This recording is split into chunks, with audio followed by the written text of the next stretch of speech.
Grabe, hindi ko akalain na pwede palang magkagusto ang isang katulad mo sa akin. Mahilig ka pala sa... Kasi kala ko mahilig ka sa gulay. Mahilig ko karne. Mahilig ka sa karne? Bakit ngayon lang tumating?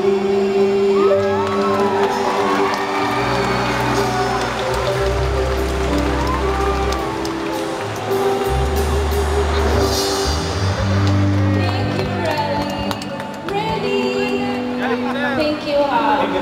Kiss mo naman ako, kiss the lips naman tayo. Sige na, ismack lang. Para maging decente, ismack lang gusto mo. Ismack, smack. Smack lang. Smack lang. Nandiyan po yata yung girlfriend ko. Nandiyan ang girlfriend mo? My gosh, ang tatag naman niya pag nagselo siya sa akin. Ang lupit naman niya kung magsaselosan niya ako.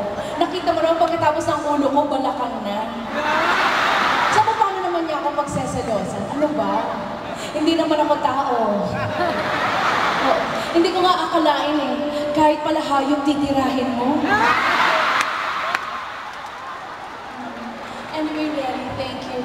Do you think merong posibilidad na umibig ka ba sa akin? Baka po mag-sale si Senator Bong. Ano ka ba? Hindi naman ganito ang tipo niya sa babae. Ano ka ba? Ano nga?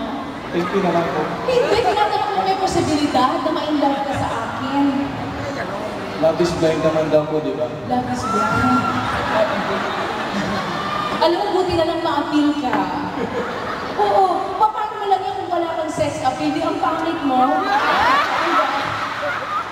Kung life is blind daw, choosy ka pa sa akin.